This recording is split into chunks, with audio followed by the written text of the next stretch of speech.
L'île d'Orléans, là, on ne fera pas de grand blabla historique, mais vous connaissez l'importance de l'île. C'est le début de la présence française en Amérique du Nord. C'est les premières maisons de ferme, les premiers villages. René Lévesque a donné l'île d'Orléans.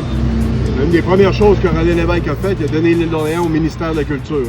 Fait qu'il y a 6 villages, hein, vous connaissez peut-être un peu, Saint-Laurent, Saint-Jean, Saint-François, Sainte-Famille, Saint-Pierre, puis à la pointe, il y a Sainte-Pétronille.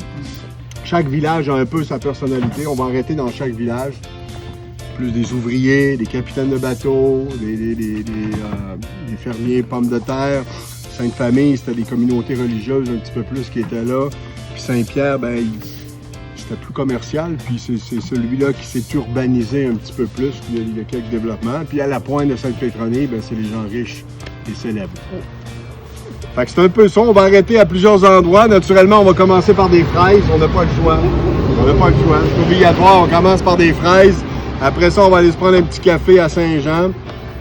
On va arrêter manger un petit coup, on traîne, on a notre lunch, fait qu'on est flexible sur le lunch. Un petit peu de fromage dans ce coin-là, on va revenir vers Sainte-Famille. Puis on va finir ça, on va finir ici sur le côté. On va finir par la pointe de Sainte-Pétronille naturellement, puis on vient ici.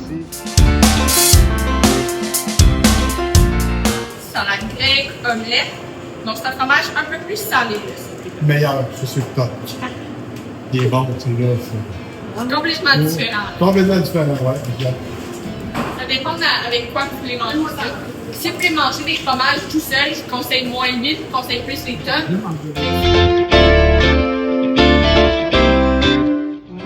Ici, j'ai avoir mon effervescent, fait que lui qui est plus comme une bière, il va être pétillant lui également, et lui on était à 11% d'alcool. Par la suite, on a 3 apéritifs, fait qu'on tombe avec les plus sucrés, les plus fruités.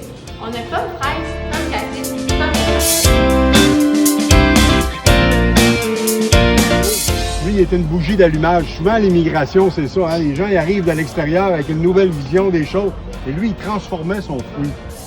À l'île, on faisait pas ça. Cultive de la pomme, vend de la pomme. Fait de la fraise, vend de la fraise. Lui, il transformait. Valeur ajoutée, plus d'argent, plus de pépettes. Millionnaire, merci, tout le monde est heureux. Ses filles ont repris ça.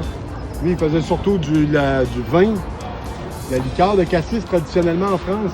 Les filles, eux autres, bang, restaurant, boutique, crème glacée.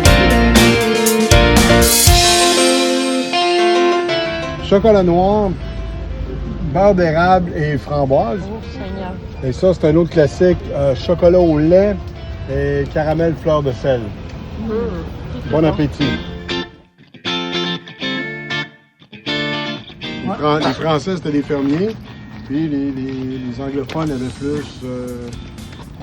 plus des domaines et tout ça. Fait que vous avez un exemple là, avec une vue sur le fleuve fantastique. Là, c'est des retraites religieuses, mais ça appartenait à un riche industriel anglais, M. Porteus, à l'époque, qui lui, a donné une communauté religieuse. Là, ils font des retraites, vous l'avez vu, l'enseigne en rentrant. Une retraite religieuse silencieuse. Puis, c'est fantastique.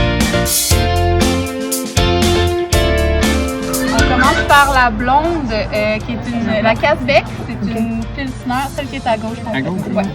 Une pilsner, une lager d'inspiration tchèque. Donc, on est vraiment sur une blonde de soif assez classique, super rafraîchissante. La deuxième, c'est la mûre de l'île. Donc, c'est une blanche brassée avec des mûres de l'île d'Orléans. Vraiment légère, délicate. On a un petit goût de mûre, mais c'est rien de trop intense. Puis, on termine avec une blanche aux agrumes. Donc là, c'est une autre blanche, mais un peu plus punchée avec une note d'agrumes pour terminer. Donc, voilà.